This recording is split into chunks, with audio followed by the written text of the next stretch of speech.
agree with Alan Greenspan. We ought to just eliminate the debt ceiling. Oh, absolutely. We do. The ability of almost every working American to access more credit than they should have been able to masked the underlying fact that lower and middle class incomes were not rising. That's not a tenable strategy. Isn't now the time to eliminate it? Oh, we've been a long time ago to eliminate it. Let's put aside terrorism. Let's talk only about our own homegrown animals that are patrolling America right now. So it goes down to the simplest thing. Be prepared, be vigilant.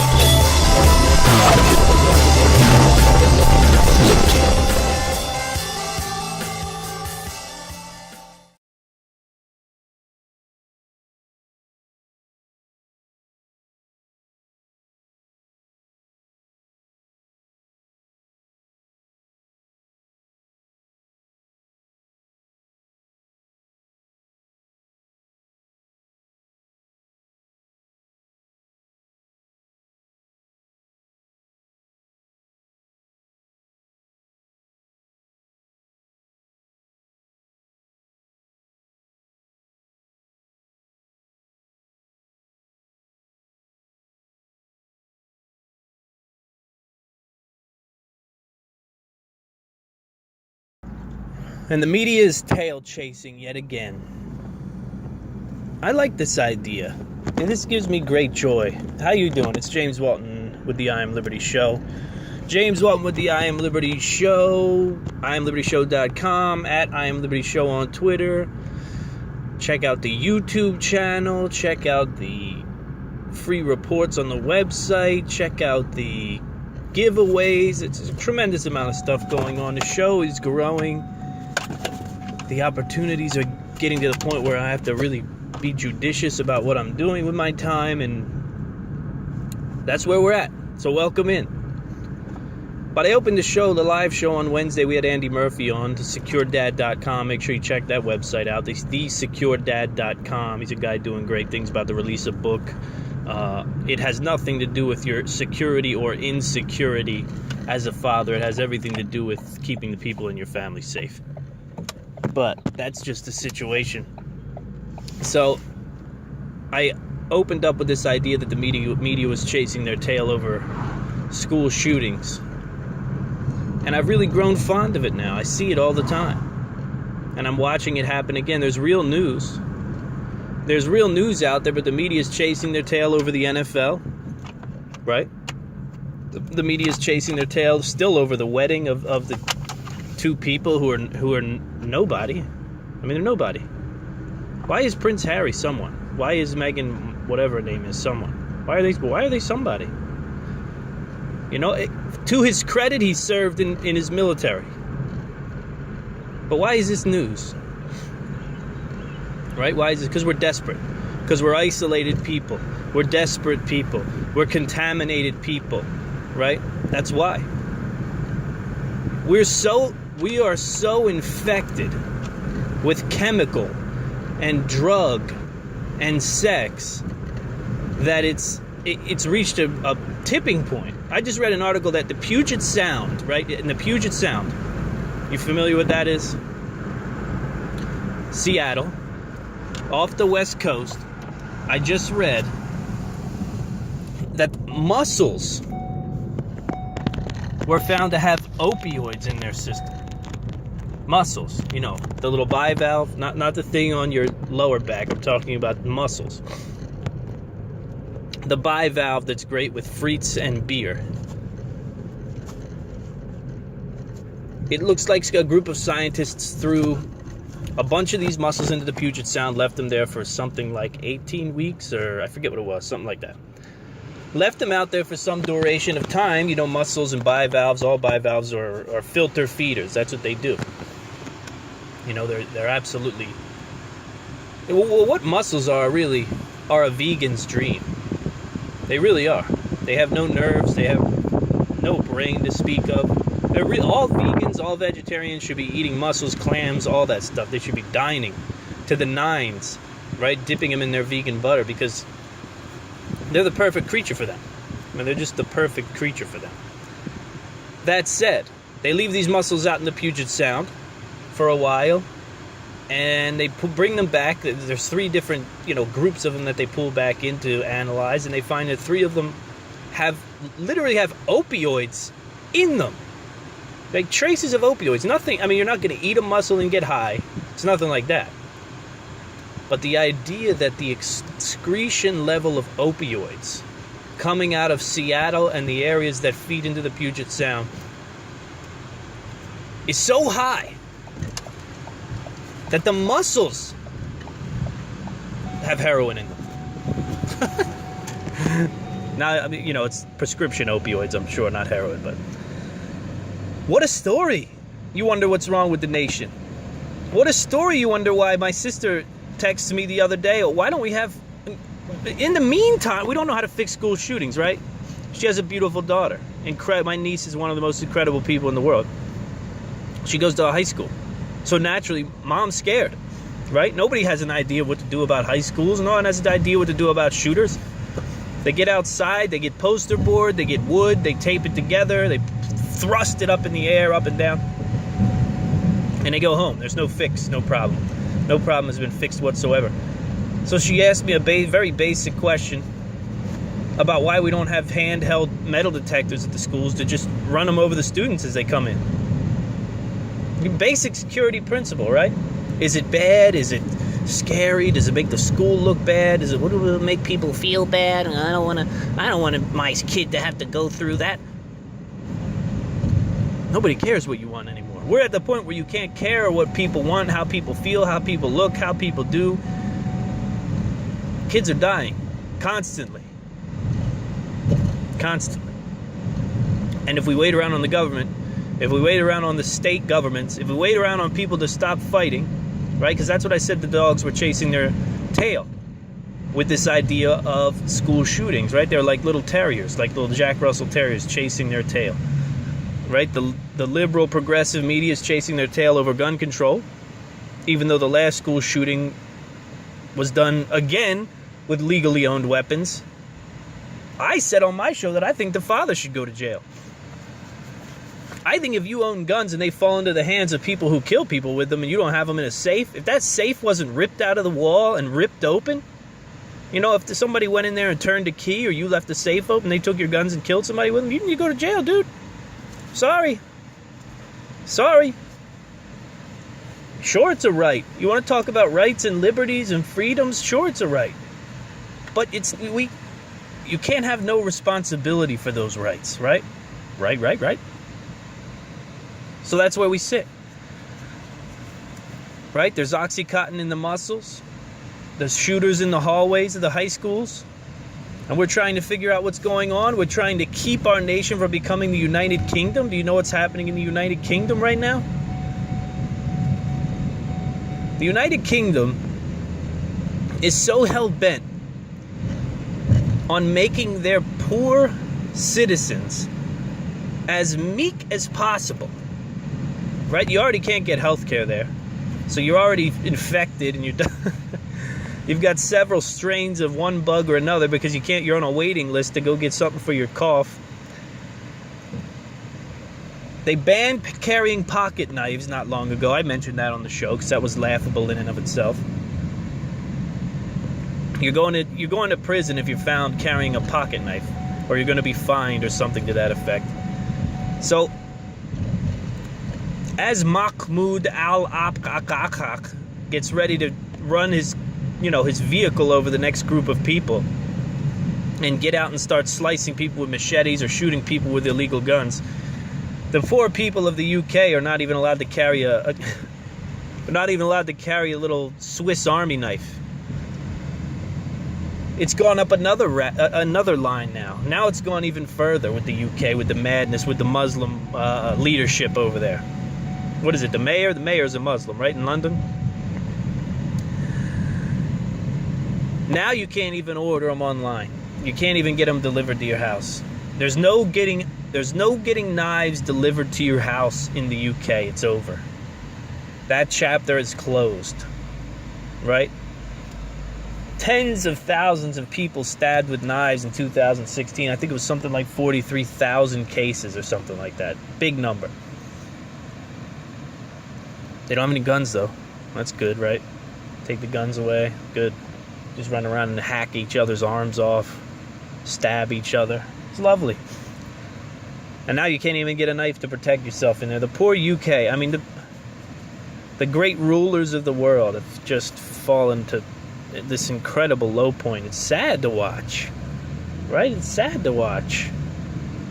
You watch a nation crumble like this. So now we're throwing acid on each other. That's the response over there, right? Aren't they awash in acid attacks now? You take the guns away, we go to the knives. Take the knives away, we start throwing acid in the eyes of poor innocent girls. There's evil in the world, don't you get it? There's evil in the world, and sometimes it's not even just the person throwing the acid. Sometimes there's evil that makes that person. So what do we do about it? Well, I know what many of us do about it. Many like me, many like you out there listening, we do things about it, right? We position ourselves in a way, which is why I had Andy Murphy on.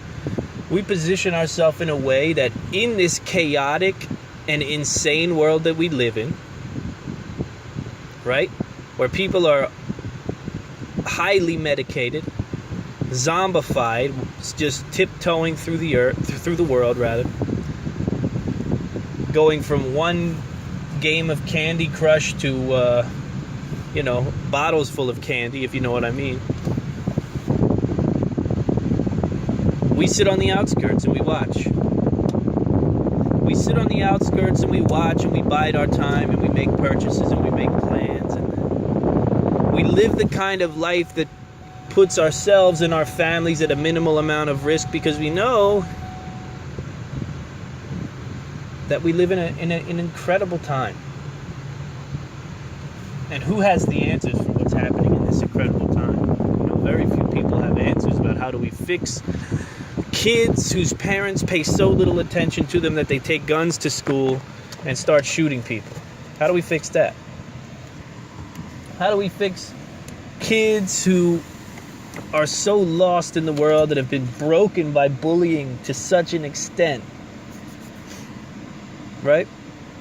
How do we fix that? I'm not excusing the shooters. Listen, I'll never do it. But this is what I will tell you. I've known a lot of teenagers. I've been a teenager. I don't care who you are, what your hormone levels are. I don't even care what kind of medicines you're on. You have to go through something profound in order to look at a gun and tell yourself that you're going to go in and you're going to use this gun to kill people. I'm just telling you. So what do? Well, we look to self-reliance and independence, right? We look to prepared communities. We look to keeping our bodies and our minds in the best shape that we can. Raising children and being married, it's not easy. We look to sort of the 4 pillars of what the I Am Liberty show is about and much more beyond that, right? You might call it prepping, you might call it self-sufficiency, you might call it, some call it homesteading for what they do. But at the end of the day, we're taking matters into our own hands. Right? We're taking matters into our own hands. And that's what I want to talk about. I want to talk about the entrepreneurs at PrepperCon. I want to give you guys a review of PrepperCon and what happened. And talk about all the different people who were there and what I learned. And basically an overview. Why? Because I had the same revelation that I always have about this quote-unquote prepper. These preppers, these quote-unquote preppers, or whatever you want to call them. You know, these people have been bandied about, made fun of, and all that type of thing. Shows made to, pick from the fringe and make them look terrible. And some of them were terrible, to be honest with you. But what I will say is this. For the vast majority, there's people who fall under this weird umbrella that are called preppers, who are just looking to keep their family safe the best way that they can. And if it takes radical action, they're prepared to take it. You get it? And the revelation that I had at PrepperCon was that there is no group of people out there who are going to take care of James Walton the way that the preppers are. The way that the preppers have, the way that the preppers will. And that's my reality. However strange that might sound, however strange that might be.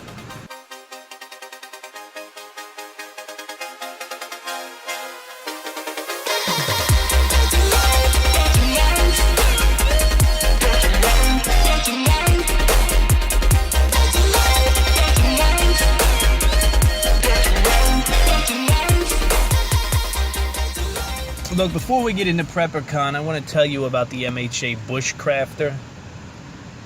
The MHA Bushcrafter with a K. Bushcrafter with a K can be searched on Amazon. I think that might be your best bet for grabbing it actually on Amazon. Well, you know what? Let's talk about it. You can go to my website, IamLibertyShow.com. I have a link right to it. But the reason I want to bring it up is because I see a lot of survival kits, survival packs, survival backpacks that are filled with things. I see a lot of survival this and that. That is a collection of items of various quality that are peddled to the average person, or maybe peddled to the prepper or survivalist who needs to add something to their kit or wants to buy a pre-packed kit. Now, to me, a pre-packed kit is one of the scariest things in the world. So when I happened into this gentleman who has his own bushcraft school and has created the MHA Bushcrafter, I felt like, well, there was an opportunity there. Let's see. I don't want to go into it, but to me, it was a survival kit, and nothing makes me more leery than when someone is trying to sell a survival kit. When I saw the price and I saw the quality MHA Bushcrafter, excuse me, I said to myself, this is something. Then when I heard the story, right, so all you need to know about this thing is it was born in the Appalachian Mountains.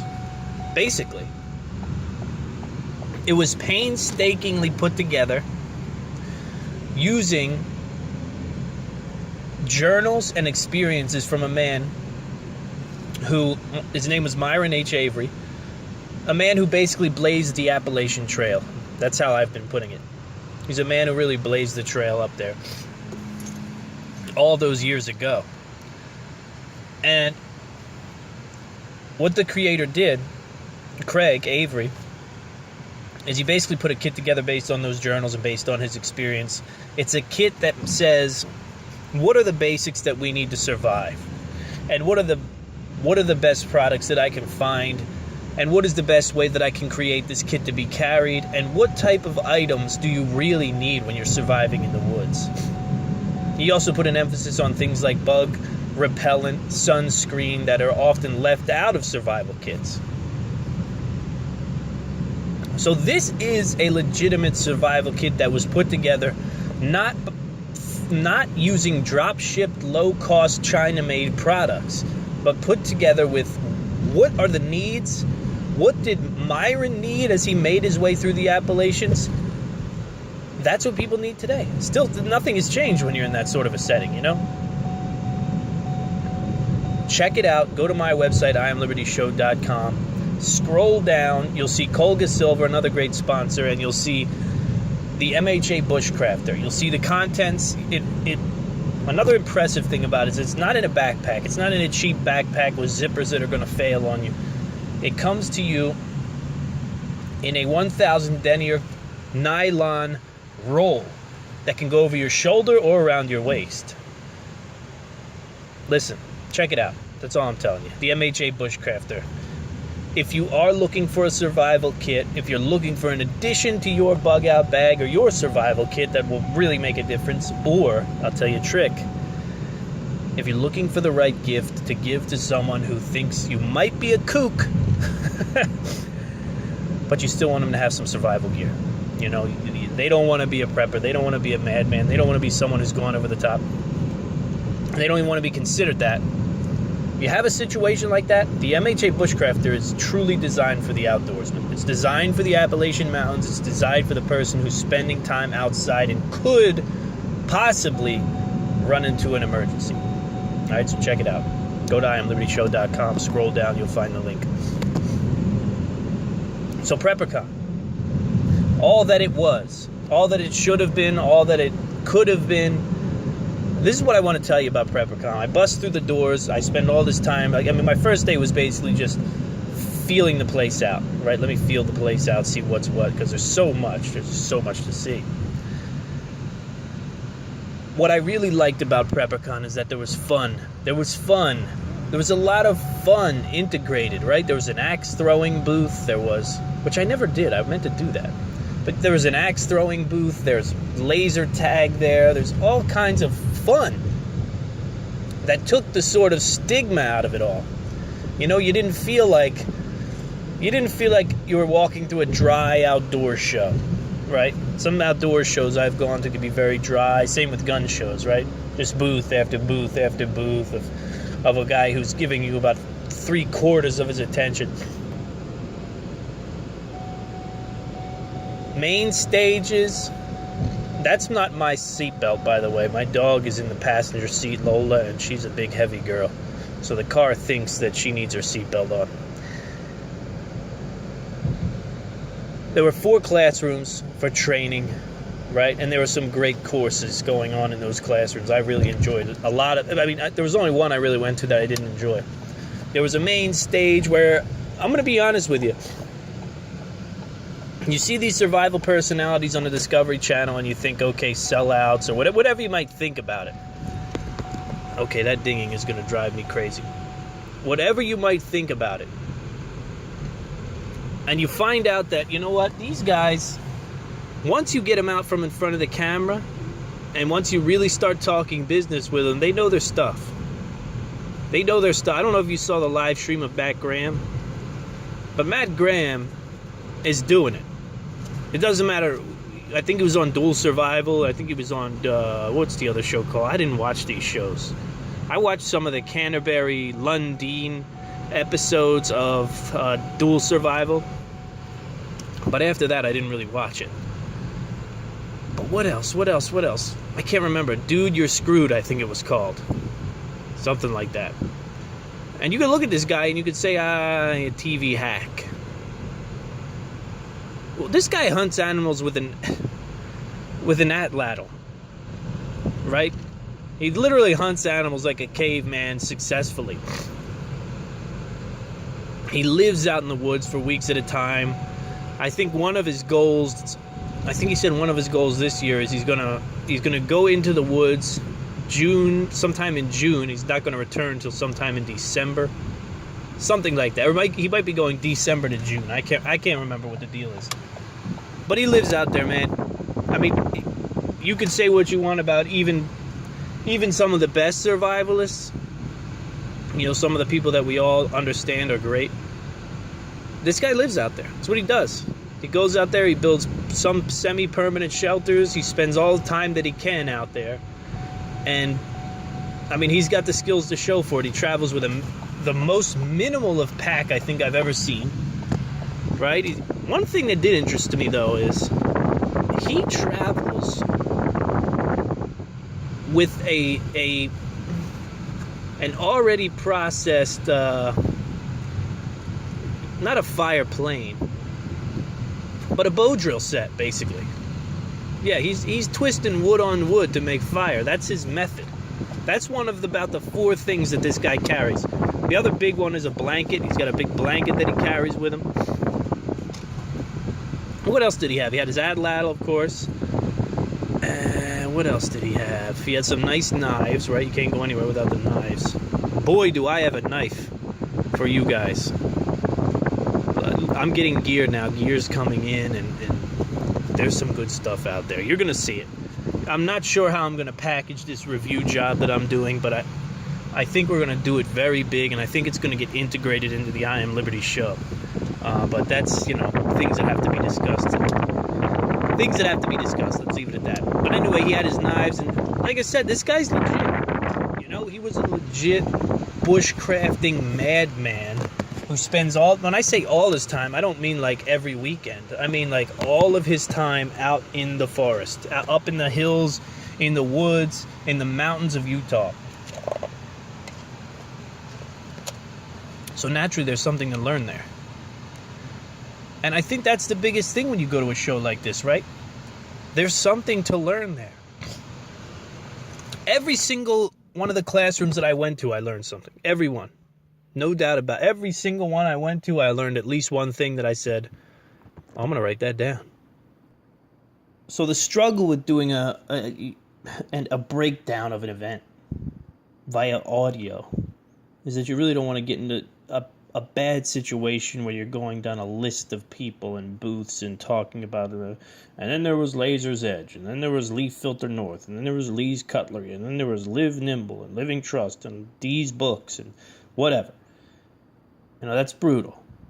First of all, that's brutal for the listener. Second of all, it's like an infomercial.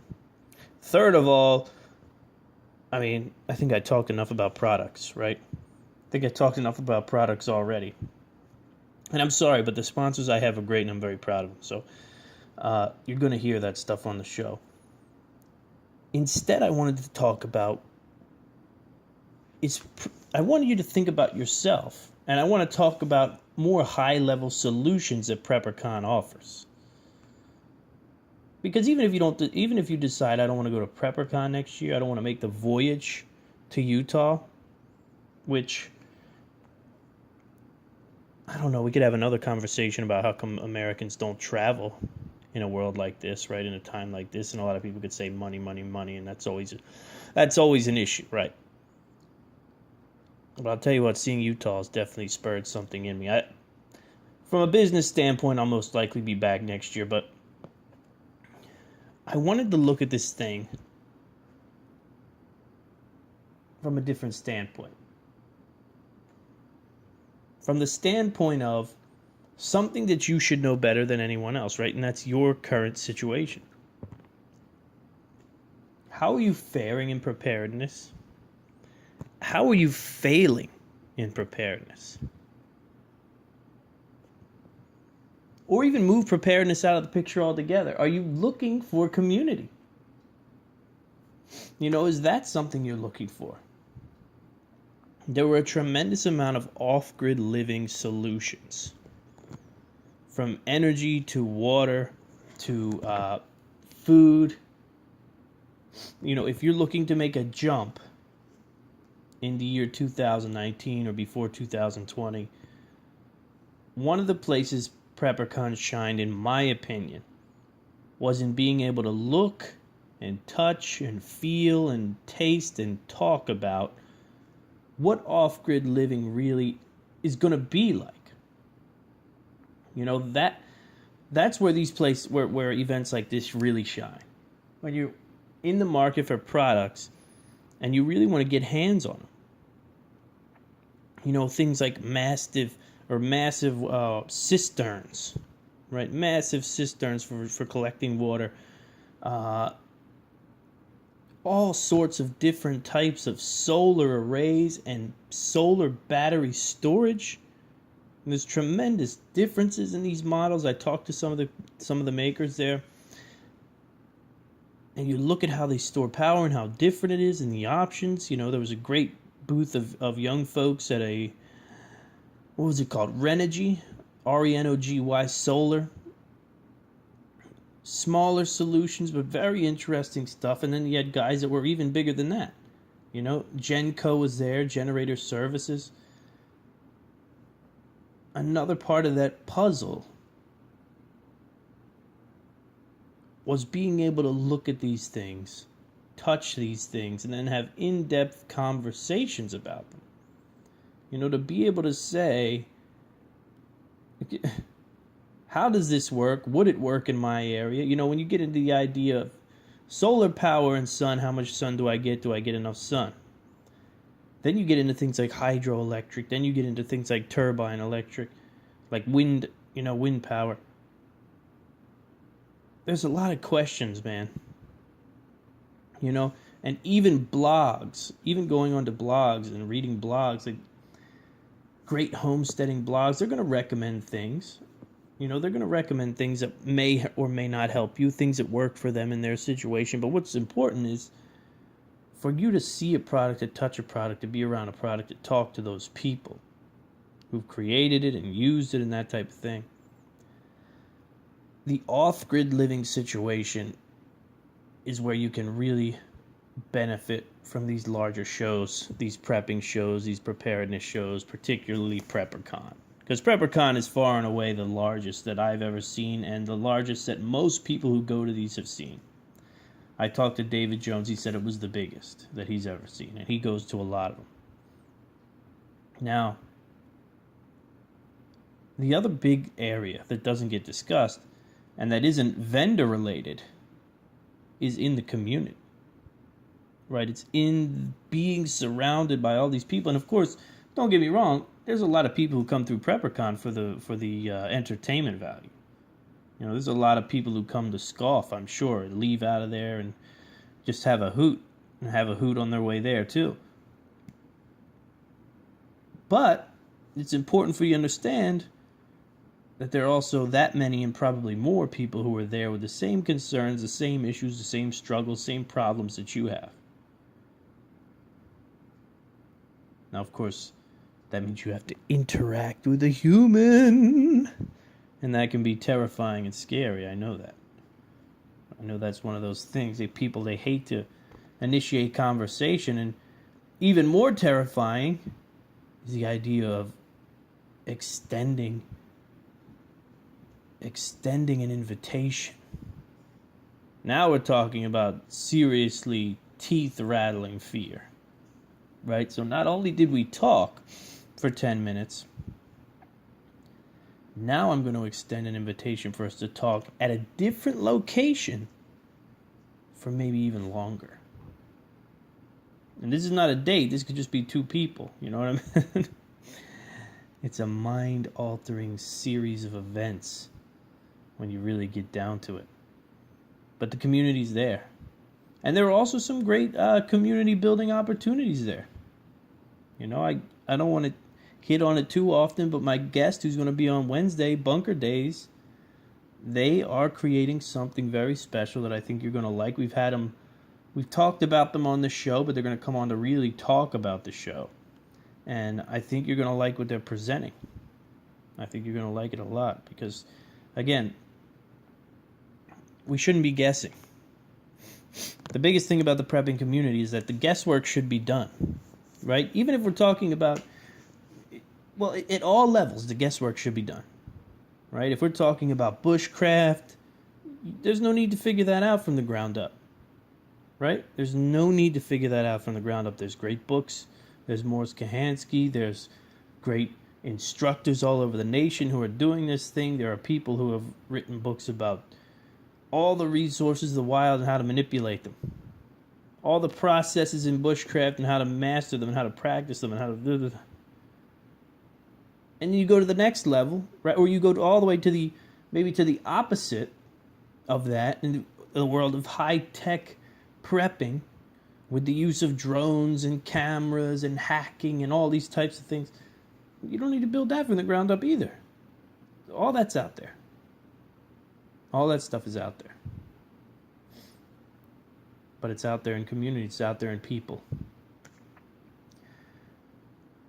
Now, by far the best and the most important reason to go to a preparedness show, to go to a prepper show, to go to a survivalist show, is for the training. It's for the training. Period. That is singly and by far better than any sale, better than any product, better than any vendor, better than anything that you're going to buy there or see there or any conversation you're going to have.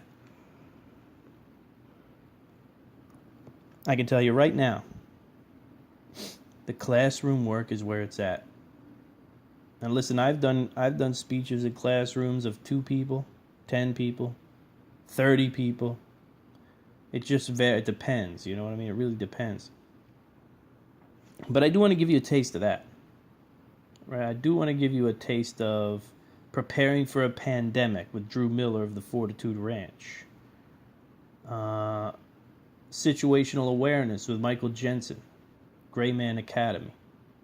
First aid technology to minimize the need for medical care, Gavin Rich, Shield Safety. That was actually kind of a weird one, I'm not going to lie. What else? Let's see. Less pain wound closure simplified. Fee $75. Right? So this is one of those classes where you paid and you actually went to go see how to close wounds and you did it. You know, you did it. I think they were doing it on paper, to be honest with you. What else do we got? Two-way radios versus satellite. Awesome. Street smart, situational awareness, and self-defense with Stan Pruitt. That was a great one. I went to that one. Alternate fuel sources with Becky Goodrich, Utah's prep lady. Wild Utah edibles. There's a ton of great classes, right? That was just day one. Day two was even better than day one. We had Dave Jones in day one and day two, nuclear terror. Suturing class all day. What else we got? 10 plants that can change your life. Herbal medicine in your own backyard with Patrick Jones. We also had our man. Where was he at? What time was he? Yeah, the herbal medicine and food. Sam Kaufman. Wilderness medicine. Awesome class. What else? Oh, how to prepare and enjoy your community with James Walton of the I Am Liberty Show. That was a great one. Making herbal medicine, Patrick Jones. You could go do that for $70. Now, look, I don't need to sit here and run these things off, right? I don't need to do this. I need you to understand that there's a world outside of the blogosphere. There's a world outside of the blogosphere that can offer you a lot. And you have to get out in it, though. You know, and that, to me, that's what PrepperCon was all about. That's what PrepperCon was all about. Did I meet people that I'm going to talk to on a regular basis? Well, I did, but that's for different reasons. Did I meet people that I'm going to make an important part of my preparedness plans? No. Did I learn a lot? Tough. I've got 5 pages of notes, okay? I've got so much homework. Not even having to do with business. Having to do with improvements in my own life and my own basic plans. You just find out how people do things and you decide that they're doing things better than you. And if you're smart, you act on that. Right? These shows cost $10 to get in. You know, if you're in the Utah area, it's a no-brainer, right? Or if you're in an area that has a show, and I have to imagine most areas have shows, you can look up, I think it's preppershows.us or something like that. Just search Prepper Shows in Google, and you'll get the website. And this particular website will show you where all the shows are. Where all the shows are all the time, all throughout the year. There's one more little piece of the puzzle, too, right? There's another little piece of the puzzle. Now, this is going to sound a little strange because it's going to be like talking out of both sides of my mouth from what you hear on the Wednesday show. Okay, let's look at it from this angle. If you're a prepper, if you're a survivalist, if you're in any way radical, then you probably make some radical purchases. And in this day and age, most people have made radical purchases over Amazon, right? Or some online retailer. Or done something with the debit card that could easily be researched to figure out, this guy buys an inordinate amount of water purification tablet, whatever. I don't know, whatever it might be. There's a thing connected to you, in most cases, that would make someone sort of give you a nod or a sort of a, when you whistle at the dog and they give you that look.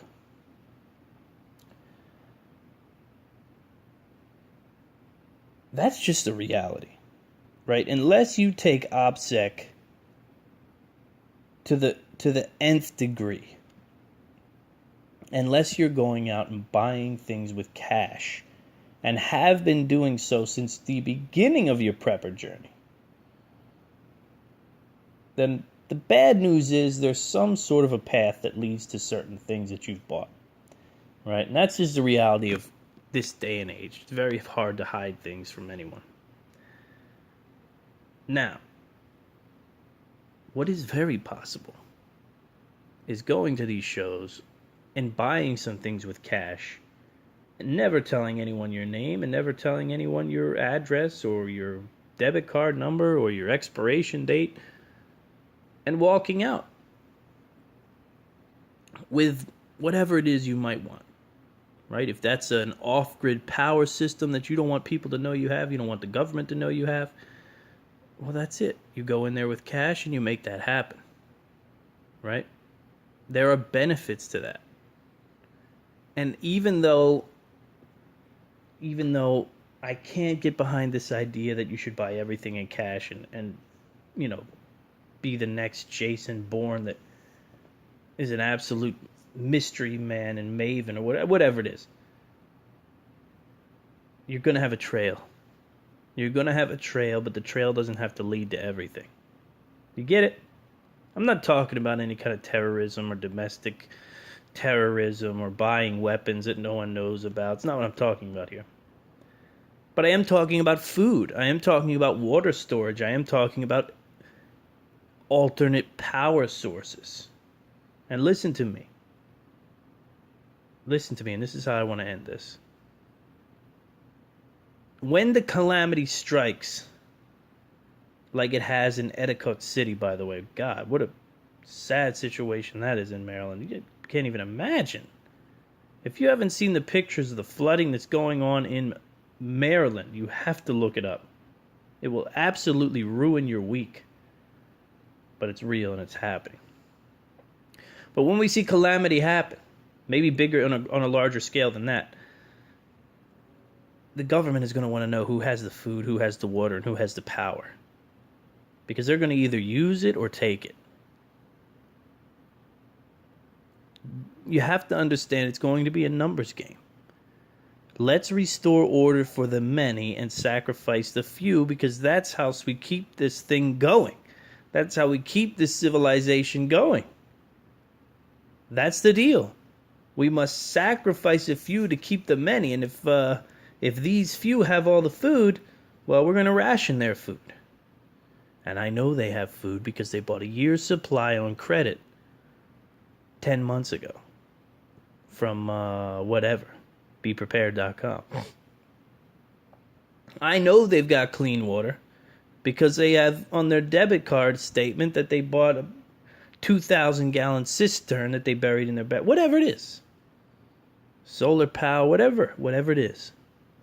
Those things can be purchased at these types of shows with cash and never traced to you. Unless, of course, they call a retailer. And how they would know, to call the retailer. Well, they wouldn't. It's impossible, right? They wouldn't look at your house and go, I bet that guy has a bunch of food and I bet he bought it from this place. So let me call to verify. No. What can I say? Get outside. Meet people. See things. Experience things. Do more of the things that you like. And if you listen to my show and preparedness is one of those things that you like, get involved. What you will also find out is that prepping is a journey. Based on the classes that I told you, based on the vendors that you've heard about, prepping is merely a river that leads to many tributaries, and I've said this before. It is merely a river that leads to many tributaries. And if you take advantage of those tributaries, then you'll start to really see the full picture.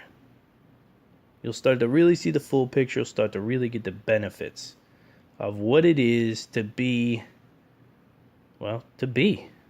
basically. I mean, what is it to be? To be or not to be?